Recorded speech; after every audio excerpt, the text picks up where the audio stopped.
in your life's blueprint, you must have as a basic principle the determination to achieve excellence in your various fields of endeavor. You're going to be deciding as the days and the years unfold what you will do in life, what your life's work will be. And once you discover what it will be, set out to do it and to do it well. If you can't be a pine on the top of the hill, be a scrub in the valley. But be the best little scrub on the side of the rill. Be a bush if you can't be a tree. If you can't be a highway, just be a trail. If you can't be the sun, be a star. For it isn't by size that you win or you fail. Be the best of whatever you are.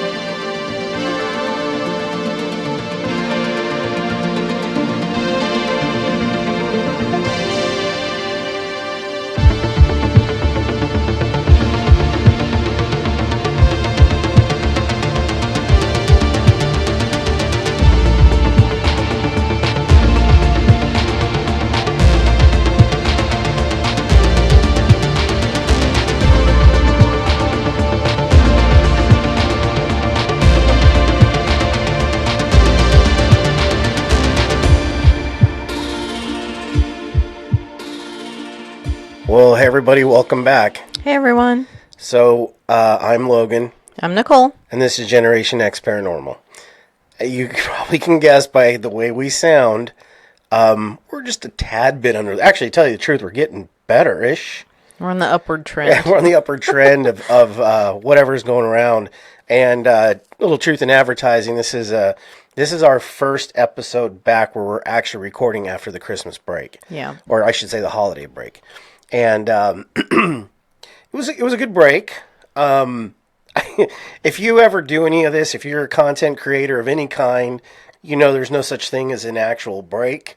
You just get Very true. Yeah, you just get a small pause. And unfortunately, during that pause, we got sick.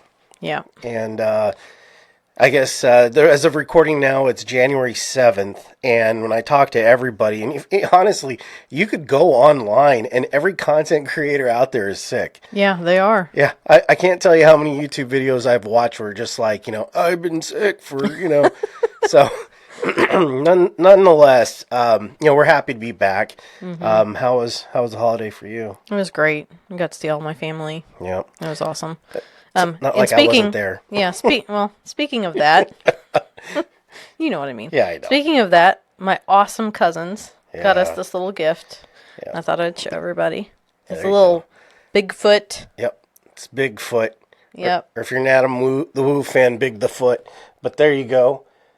Yeah, so... Open up all your bottles. Yep, and your little... if you're listening to it on the podcast... They got us this really cool, like, die-cut keychain Bigfoot, which is pretty cool. So thanks, Amber and Alex. We love it. Thank you very much. We do love it. But yeah, it was good. Quick. It went fast.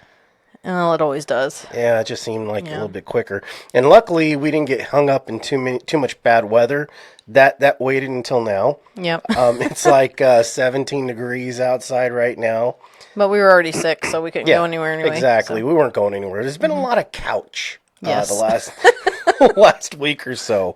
But yeah, we're excited to be back. And we've already talked about this before, but a lot of changes are coming up. Mm-hmm. Obviously new sound, and we have got some, and I'm not going to give anything away, but we have got some absolutely crazy stuff coming up. Yeah, we're excited. Yeah, we're super excited. We want so badly to tell you, but, and I'm the worst. She'll tell you, I want to spill the beans the second I hear about it. So, but anyway, yeah, so today. Also, we want to say a little shout out to Saray. Yep, Saray. Hey, Saray, thanks for listening. So today's, it's an important topic, and there will be some paranormal behind it, okay? It's not that it's not. In fact, to tell you the truth, the paranormal portion of this show is going to be really interesting. I think a lot of people may know this, but I'm venturing to say there's a very large proponent of people, especially the younger crowd, that probably doesn't know this. Well, I'm younger than you, and I didn't know it until I looked it up. So It's not hard to be a little younger than me. But yeah, and of course, guys, we're talking about Martin Luther King. I guess I should say Martin Luther King Jr. yes, technically. Technically. This particular episode, it resonates with me honestly on so many interesting levels. For starters, my dad was a huge MLK guy. In fact, I mean, he constantly had books of his, and it was very important to him. And oddly enough, I lost him April 4th. So if you know when this all went down, when he was killed, it was April 4th. So on that little note alone, there's some gravitas, I should say, for me. And then, of course, although I am not of the same ethnicity as Dr. King, he fought for a lot of minorities. It wasn't just for, his movement, but it's tough. It resonates with me on a lot of different levels. And you don't have to be a person of color per se to know what it's like to be, inspired. Yeah. And he's I'm inspired by everything he did. And his cause was amazing. So, yeah, kind of heavy. So, yeah, start this off. So, this will come out Friday before Martin Luther King Jr. Day, which is Monday, January 20th of 2025. Right. Yeah. Yeah. So make sure you take a moment. Yeah. And appreciate what he did. But to start this off, we've actually been to the Lorraine Motel. Yeah. Didn't plan on being there. No, in fact, I'll be honest with you. I'm really kind of, I wouldn't say embarrassed, but almost a little bit dumbfounded how that all sort of went down. Well, we took a trip to Memphis to go see Graceland. Yes. Okay, so that's why we were actually there. Mm-hmm. To go see Graceland. So we went and did the whole thing. Went over to the house. What else? We went through the museums, and that takes nearly an entire day. Yeah, and there's this really awesome metal museum that we went to.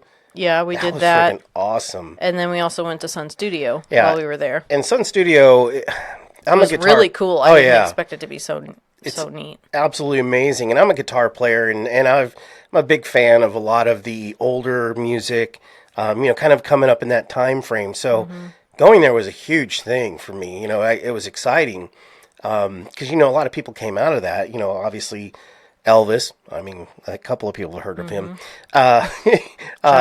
Johnny Cash, yes, of course. He recorded there. Jerry Lee Lewis. And there's a couple others that I...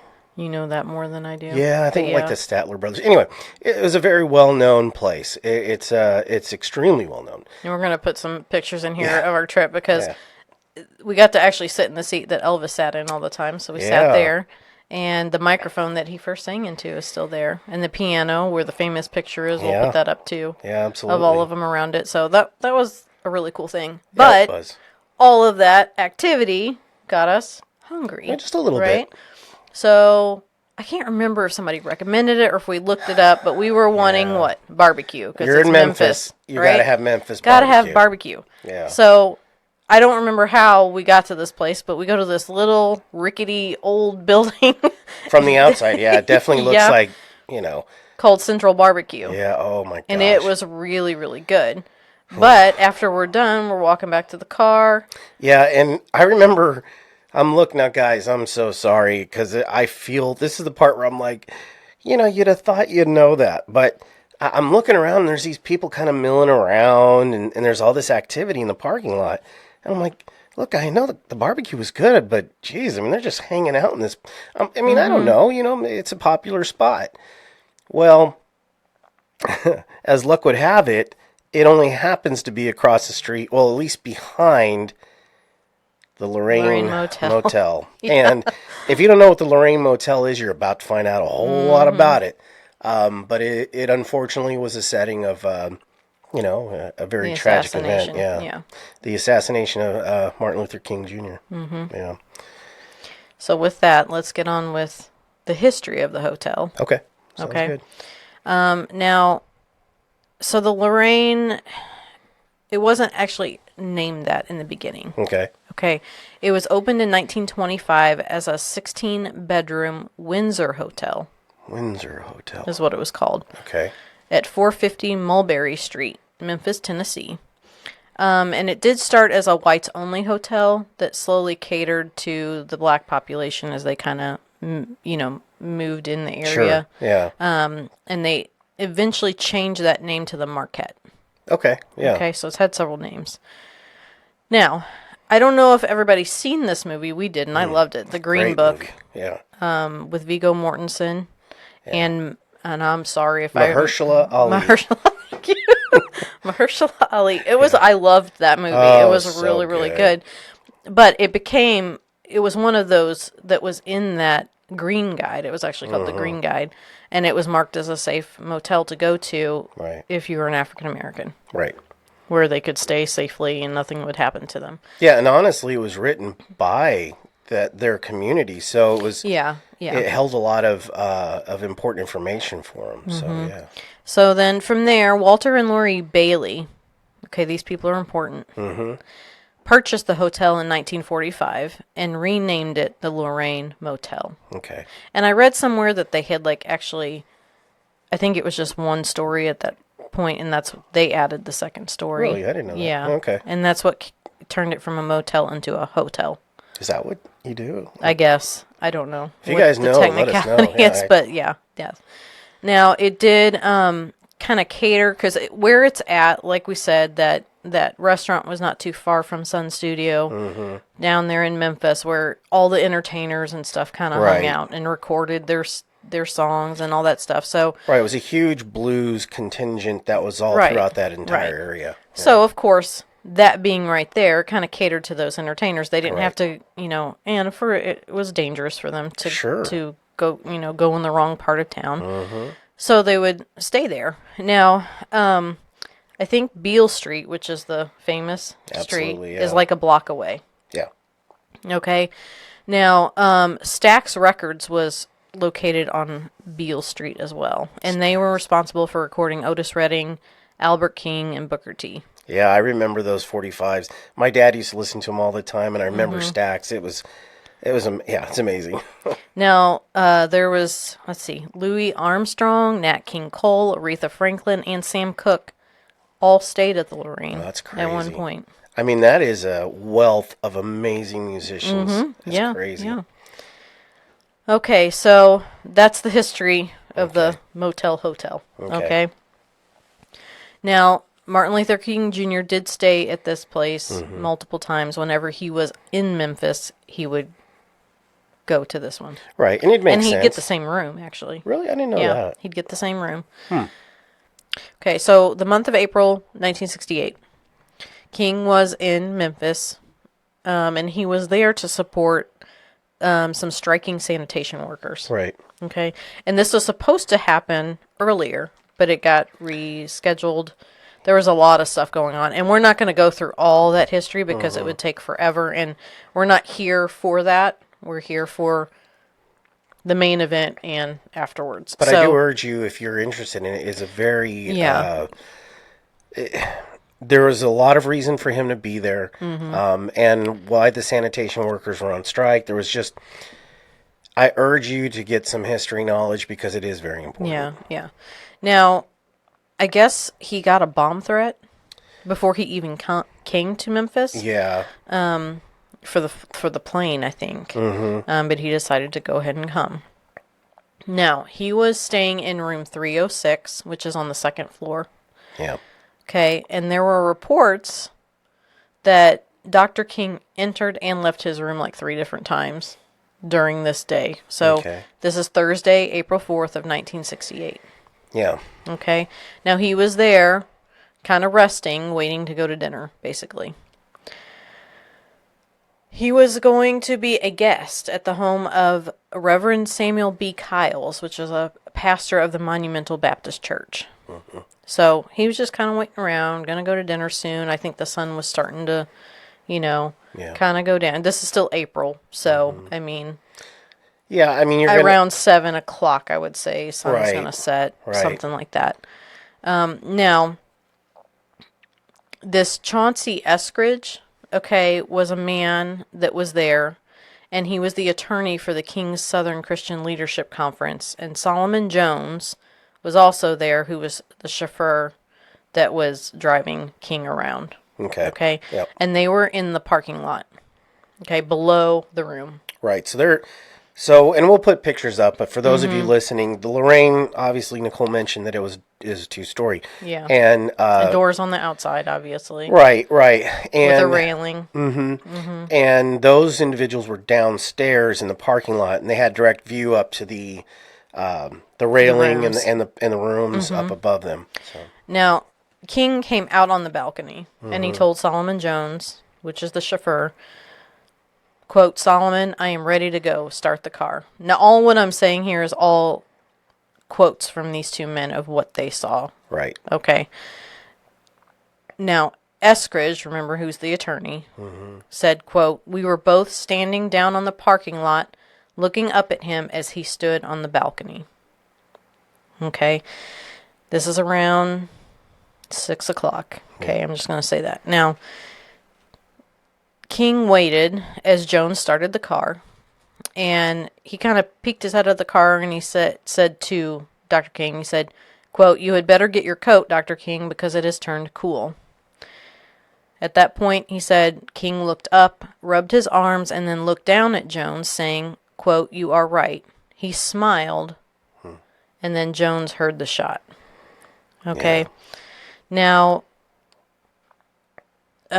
Jones said, quote, "He had a kinda surprised look on his face, and he fell very slowly." He said he clutched at his neck as he fell, and Jones said he looked over his shoulder, and about 25 feet away, he saw a man jump out of some bushes and run. Quote, "He had something white on his face." Now, before we go further, I'm not going to get into the whole who did it, all the things afterward or where they went. I just kind of wanted to mention that because I smell a rat. Yeah. Is all I'm going to say, because every other account is, you're going to hear it came through the bathroom window and all this stuff. But this guy was on the ground and he saw something. So I think there was multiple things involved here, and that's all we're going to go into it, because this is not what this is going to be about. Dr. King is not about the person who killed him or the people responsible. Exactly. So we're not going to get into that, but again, though, we do urge you, please look it up. Look at all the different angles, because it's very interesting. Yeah. Now, Eskridge, at this point, runs up the stairs, and he says, quote, "His eyes were closed, and I thought he was dead then." He said he was so full of love, so full of life, and full of hope. How on earth could this have happened? So these are these two men's account that a reporter had interviewed them. Now, they also said standing with King there were several people on the balcony, so this is not just the only people, but standing with King on the balcony several feet away was Reverend Jesse Jackson, who was the King's chief organizer of economic boycotts of white businesses at the time. Okay. Yeah. And he was very close with King. And King's aide, Andrew Young, was also there, who moments before was told by King, now this is important, this kind of leads to what we're talking about. Right. He was told by King, quote, "Be sure to sing Blessed Lord tonight, and sing it well." Okay. Now, Eskridge says, quote, "Jesse went and got a blanket and put it over him. If Dr. King ever said anything after he was shot, he must have said it to Reverend Jackson, but I don't believe he did." And I've heard other people's accounts of what happened, and basically after he was shot, they just thought he was dead. That was it. So I don't think he spoke after that. Right. Now, he was taken to St. Joseph Hospital in Memphis, and at this happened at 6:04 or something like that p.m. At 7:05 p.m., Dr. King died in the emergency room of a gunshot wound to the right cheek that broke his jaw, went through his spinal cord. He was only 39 years old when he died. God, it's crazy. So the fact that it went there, he wouldn't have been capable of speaking, I don't think. And even if let's just say if the mechanism, and I know this is very I'm basically just talking from a medical background. If you have a broken jaw, theoretically you can still talk, okay? But when it hits the spinal cord, now we're talking about neurological things, and I don't think, and I hope that he was gone as quickly as he could. I think he probably was. I think he was too, but, you just don't know. Mm-hmm. But no, whenever you get a spinal injury like that, yeah. And, I'm just going to say this because I have to do a lot of research for these podcasts. Mm-hmm. I don't go off of one source. No, she doesn't. Because one newspaper might say this, and one report might say this, and somebody might make this up, and you get conflicting information. And so you have to find what, you think is valid and what is the most used thing to basically find what the true answer is, because like I said, they quoted, they say he grabbed his neck, but then the medical report says he was shot in the face, basically. But it makes sense for the trajectory of the bullet. If it goes in the mouth, he grabbed his neck because he felt it in the spinal cord. Right. That makes sense. But you have to read multiple things. So if you're ever doing your own research for anything, you always gotta, don't go off one thing. Right. You gotta multiple check. It does take time. It's not something that's going to go fast. But we that's go that extra mile for you guys. Yeah, that's essentially what happened to him. Yeah. Now I'm just gonna briefly talk about the killer, whom we don't know who it is. Yeah. We know who's been blamed for it. Who's charged with it. Mm-hmm. James Earl Ray, which, not funny, but I guess funny enough, he was at the Missouri State Penitentiary. Yeah. And we've heard that story being at the Missouri State Penitentiary, that he escaped there in a bread truck and then several years later kills King. Yeah. Now, like I said, we're not going to get into that type of stuff right now. Right, but I'm going to say one quick thing. But we're not going to get into that stuff right now. Though. Okay, never mind. Okay. I won't say it. Okay. Now, whoever it did, they found a .30-06 caliber Remington pump rifle equipped with a telescopic sight with a .30 caliber bullet. So that's what killed him. Okay. Yeah. People in it was like a rooming house that was across the street from the Lorraine. Yep. Some people call it like a flop house. Yeah. Heard a man come down the stairs, and he dropped the rifle, a pair of binoculars, and a small bag containing some clothing in a doorway that just happened to match James Earl Ray's stuff. Okay. Now, people saw him climb into a white 1966 Mustang and speed off north. The thing about the Mustang is funny because I saw other accounts where people said they saw two white Mustangs speed off. And another newspaper article was talking about, or I think it was one of the policemen said, a white Mustang. I guess that was the most produced color of that car in like 5 years. It was always a white Mustang. So they were all over the place because when they were looking for the car, they were parked all over the city. Yeah. So it made it really hard to find him. Okay. Yes. Now, police found the .30-06 cartridge in the upstairs bathroom of room 5 in this rooming house, okay? And a chair had been placed next to the open window, which is one account, and the other account said that he was standing in the bathtub. So I'm not sure which it actually is, but I'm presenting you with both of them. And they said a drape had been pulled out of the way, okay? Now, and we've got pictures, if you look through that bathroom window, it's a straight shot over to Dr. King's room. Yeah, I mean, it's literally, it's a sniper's nest, really, is what it is. Perfect. And when they measured, it was exactly 205 feet and 3 inches from the window to where Dr. King was standing. That's a pretty close shot for a rifle. That is a very close shot. And having been in the military and having to qualify with a rifle more times than ever want to admit, that's not that far away. So you don't have to be the greatest shot. And with a .30-06, I mean, you just need to get close. Because whatever it hits at that range, well, we know what happened. Now we're going to include some photos here. Some I got from some newspapers at the time, which I love because you always want to go with firsthand accounts as opposed to years later because things can change, Yep. in that time period. So we'll put a few of those up. And we're going to give credit to Henry Grasinski. He was a life photographer at the time.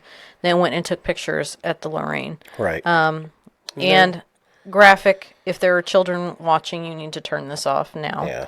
Yeah. But he took pictures of the blood on the balcony where Dr. King was killed. I mean, and it's terrible. Like, and I guess it was the hotel's brother that actually... The hotel's brother? The hotel... Shut up. The hotel owner's brother. Okay. That was actually, like, he was sweeping up the blood, and he was... Yeah. I don't know what this was for, but he was putting the blood in a jar, and I don't know if they kept... I don't know if they kept it, what that was for, or just a way to get it up off of there. I don't know, but... Yeah, I don't know. It's a bit morbid when you think about it. It is, yeah. I know that nowadays they'll put this stuff down. It's like I don't know, it's made out of some wood or something like that. And when you lay it down, it kind of sucks everything up. Like they did in elementary school when people would throw up in the lunchroom. we used to call those barf bits. It's nasty. But it's the same principle if you guys know what we're talking about. Yeah. But that's not what he's using here. So it's, No. I should say with it being a black and white photo, I don't know, but I assume that's not what he's doing. No, they said he was scooping it up into the jar. Just odd. Excuse me. Yeah. Yeah, so he also took pictures inside the room. So there's a very classic photo here of King's suitcase packed and some of his clothes, his brush, his book, stuff like that. So there's some, I mean, they're sad photos. Yeah, they are. Actually. And when you but look for a life photographer, I mean, it makes sense. He's, there's a reason a lot of Pulitzer Prize photography is done on it. And the one thing that resonates with me a lot is, there's a lot of these pictures and, of course, the blood and everything. But you look at his suitcase and right at the top of it in letters says MLK. I mean, it's just, I don't know. It tugs at the heart. Mm-hmm. Okay, so the next part, which is something I had no idea about. Yeah. And I don't know that most people do. I mean, unless you really looked into this, you'd be the only ones to know this, but I did not know this. Nor did I. Okay, so the owners of the hotel, I keep wanting to say motel because we've gone back, were Walter and Lori Bailey. I don't know, I saw conflicting reports about this. Okay?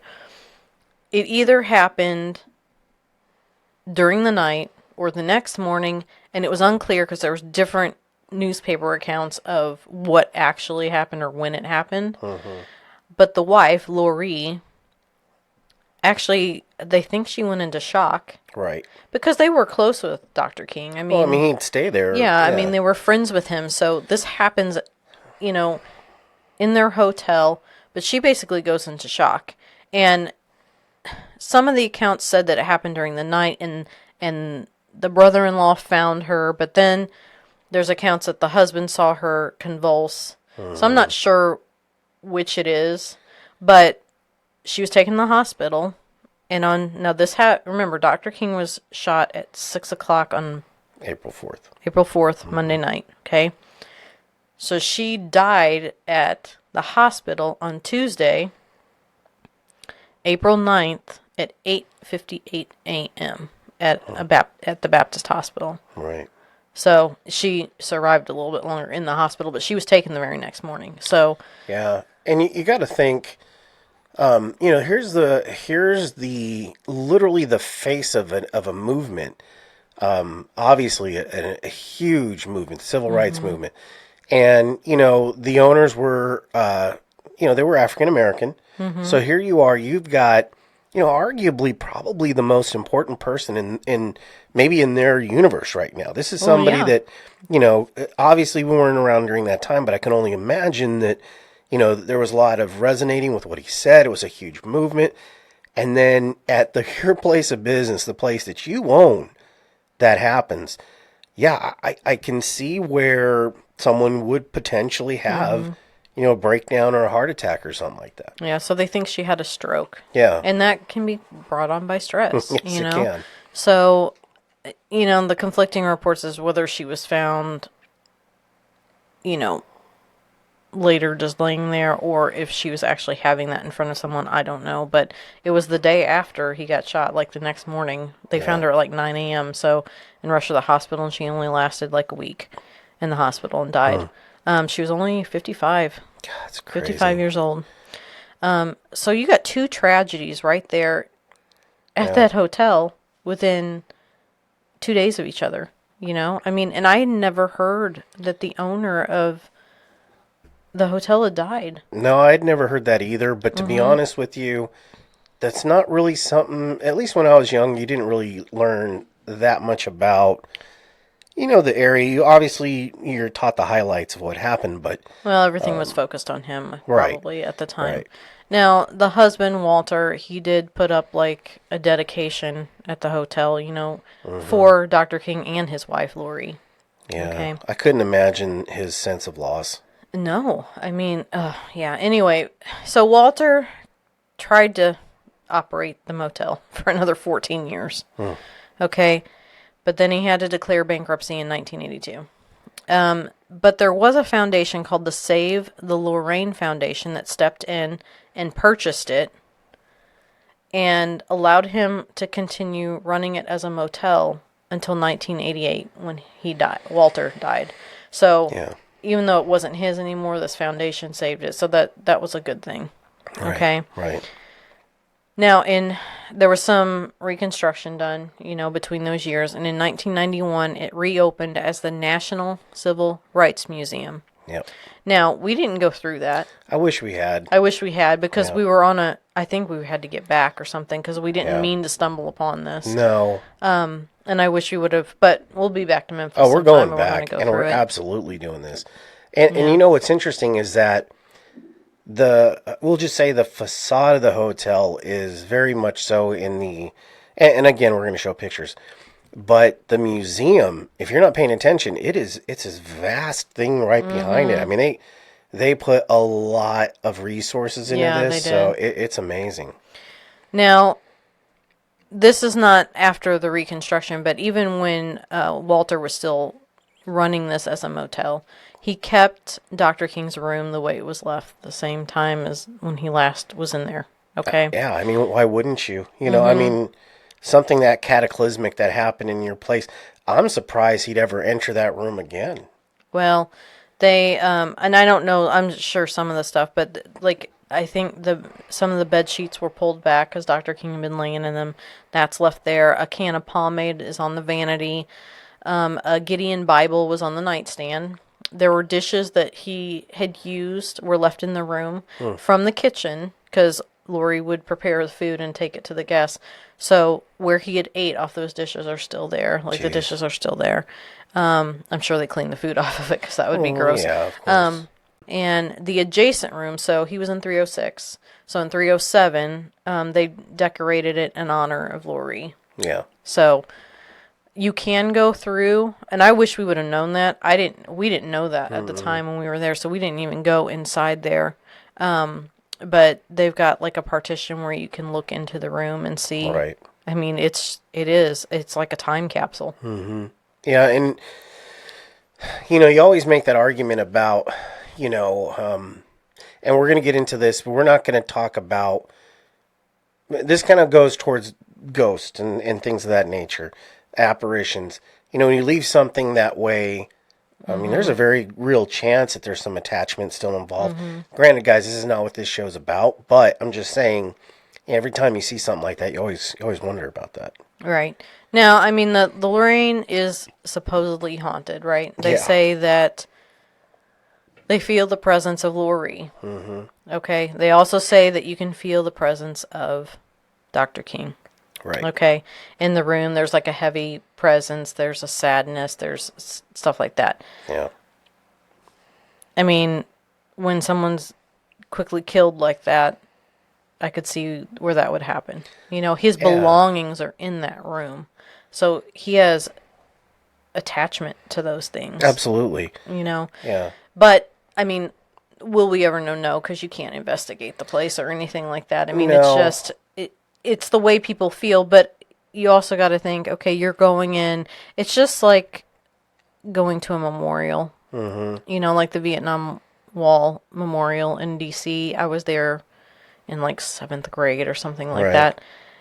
And it has that same feeling, that heavy. Even though there's no bodies there, it's just that you know what that represents. And Absolutely. I think it's part of just our psyche, like we know, you know. And I think that weight, that's something I think, like you said, transcends more than just a paranormal attachment. Right. And I personally, this is my personal belief, even though we're paranormal people.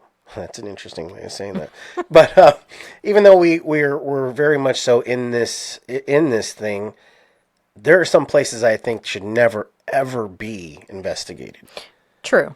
And I think that should never ever be investigated. Now, someone probably has, who knows? Well, standing outside the room, but right. Yeah, not in the typical sense. Right. I think it's just in honor of those folks that paid an ultimate price for a movement. Respect that needs to be given. Yeah. So. Now, here's where we talk about the paranormal, because we can't really talk about if it's technically haunted. Nobody technically knows that. Right. I mean, nobody's caught EVPs because you can't investigate it. So but the assumption is definitely that there's more than likely something. There's probably at least residual, if nothing else. Mm-hmm. However, this is something that I wasn't really aware of. And you said you had heard a little bit about it, but I didn't realize how much of it there was. Yeah. And this is part of paranormal. This is something that you have to think about, because our consciousness takes place with this. Absolutely. And who told me about it was my dad, which again, just, yeah. And this is something that's not just Dr. King. It's a lot of people that have been assassinated have, and there's somewhat of a reason for this, but it's our intuition, a premonition that you're going to die. And apparently Dr. King knew he was going to die. Right. Now, aside from the constantly getting threats, I mean, there was his house is blown up, you know, I mean, there were all these types of things. Everybody wanted to kill him, right? The KKK was after him, those types of things. Besides just knowing that and always getting threats, I mean, that's already, at the baseline. But it's specific to certain events. So we're going to get into that a little bit of his premonitions. Now, in the months before King died, he sensed it. He did. He shared his premonition with his aide, Andrew Young, who happened to be on the balcony with him when he passed away. And Andrew Young said, quote, he talked about death all the time. Yeah. On March 27, 1968, in a New Jersey visit for his Poor People's campaign, while speaking with Oliver Lofton, he said, quote, he started talking all this fatalistic stuff. And speaking about his return to New Jersey, King said, quote, I may not come back. Now, this is in March of 1968. He dies very next month. He knew he was never going to see New Jersey again. Right. And, and we talk about some of the folks who've gone through this, very famously, Abraham Lincoln, and I don't know if we're covering that year, but Kennedy, there was a sense, I mean, Lincoln had these horrible, horrible nightmares, and they came to fruition. So I don't think that Dr. King's, I guess what he's seeing is just him that does it, but man, he had this premonition, and obviously would love to have him around, but to just curious of what it is that, you see before that happens. Because it's so, there were so, especially with like Abraham Lincoln, he was troubled by, I think for the last portions of his life, barely slept. He didn't eat much because he knew it was happening. I think it's just a feeling. It's probably a feeling. And some people get visions too. Yeah. So I don't know, but he also told his friend, Reverend Mortimer Cartvelt, that he'd meet with a violent end and would probably be killed by an assassin's bullet. And he'd had the vision of his assassination on March 31st, 1968, 4 days ahead of his death. So he did have a vision. Yeah, he did. That's crazy. Yeah, and you know, it was one of those things where I remember my dad telling me very vividly. He said he knew he was going to die. And again, you always say, kind of what you mentioned, if you're an activist, especially during that, well, honestly, in any time. Well, there's so much violence, you just assume it's, the risk is very high, but that's different than the feeling that you're, you know what I mean? To have the vision of it. Yeah. Yeah. Yeah. Now, we watched this, and it was really disturbing because he made a speech while in Memphis, and it was his final speech. And they call it "I've Been to the Mountaintop" speech. And he gave it at the Mason Temple in Memphis on April 3rd, 1968, the day before he was assassinated.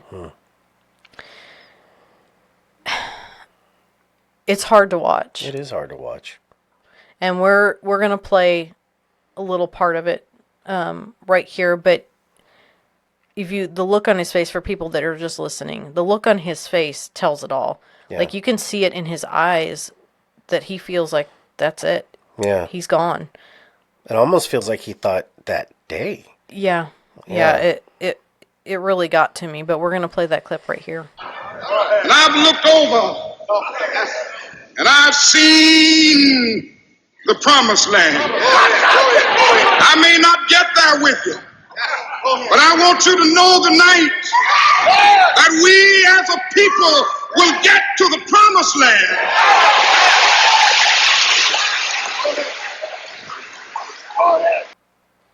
Yeah. I mean, just seeing his face is just, and I don't know, when he went to sit back down, I remember the comment is he was like flushed, like his whole emotion. He collapsed. Yeah, he collapsed. Yeah. They had to help him to his seat. Yeah.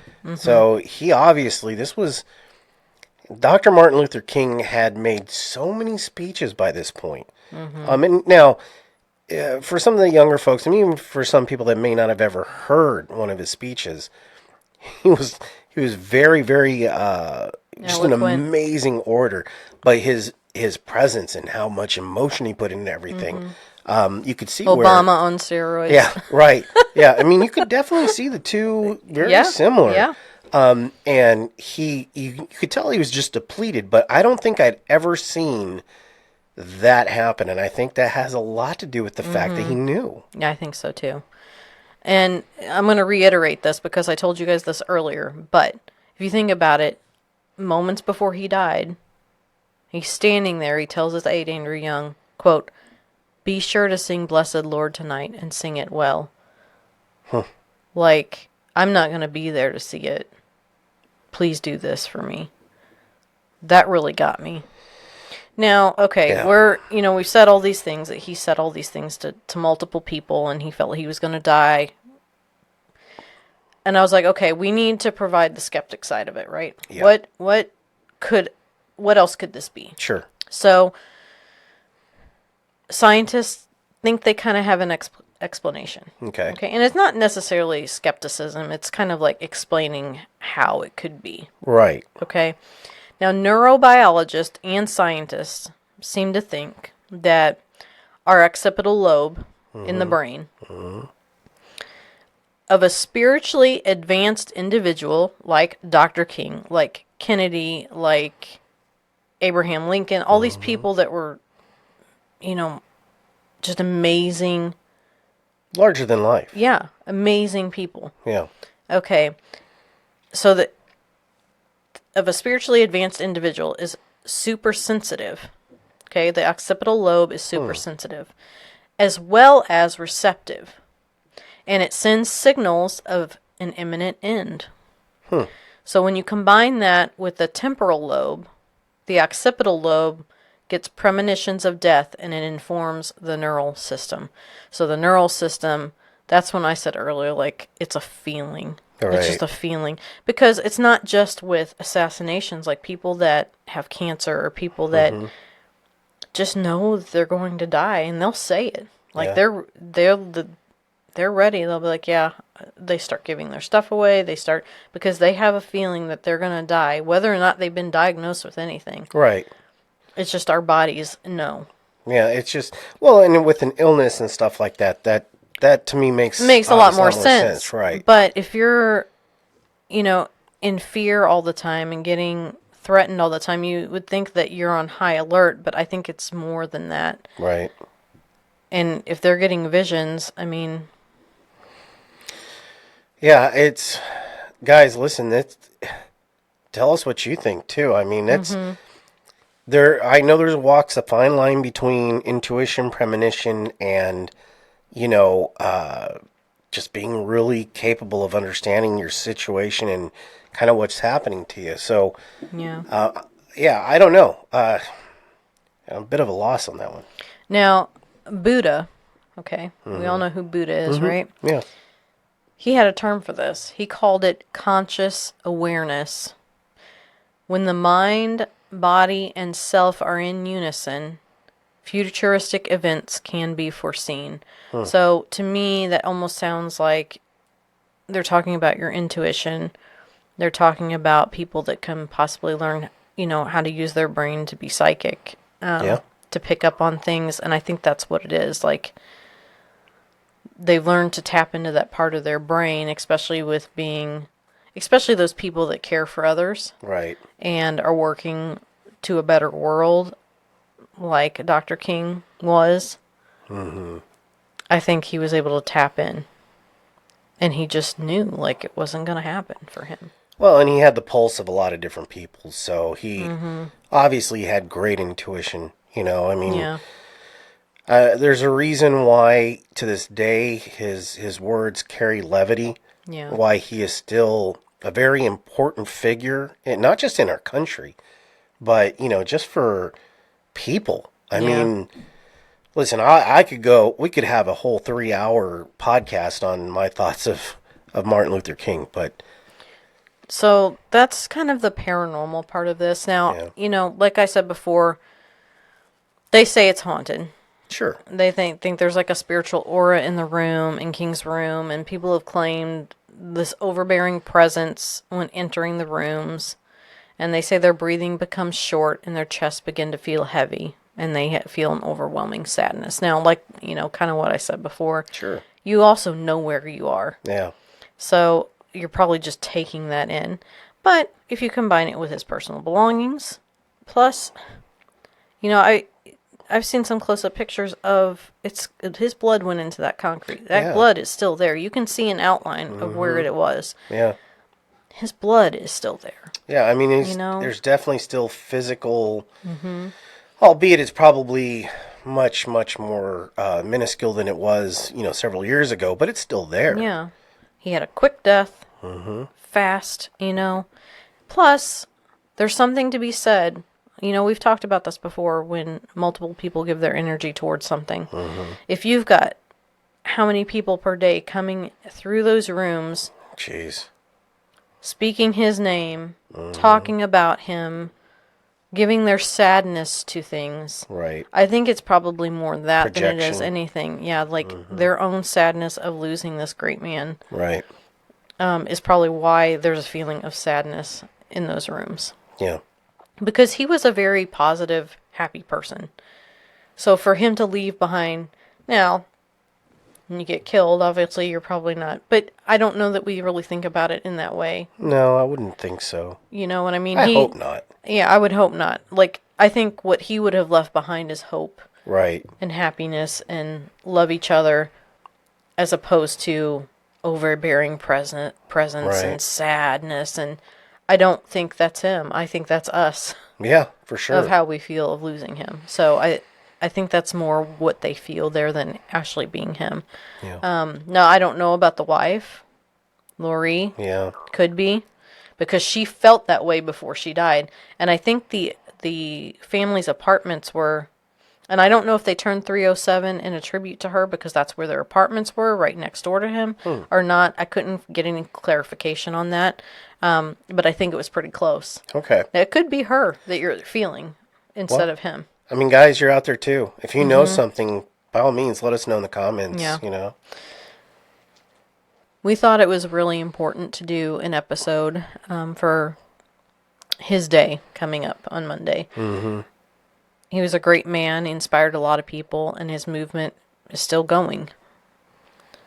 It's unfortunate the way he left us, but he has some of the best quotes out there that I've ever seen. Hell yeah. So today, instead of, our chit chat like we usually do, we're going to end with 2 of our favorite quotes by Dr. King. So if you want to go first with yours. Yeah, I'm going to try not to tear up on this one because it's something my dad kind of pushed into me from the word go. So yeah, I'm already starting.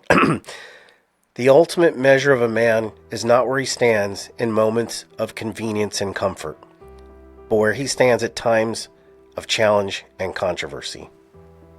Good quote. Yeah. Good quote. And here's my favorite, because I think it also lends to not the time that he was alive, but to all time periods. Mm-hmm. It definitely leads credence to today of kind of like society, the way things have been going. And I think just how we should always be as a people. So I'm going to make this quote, and we're going to say bye. We'll see you next week right now. But I'm going to leave you with this, and I want you to think about it. Darkness cannot drive out darkness. Only light can do that. Hate cannot drive out hate. Only love can do that.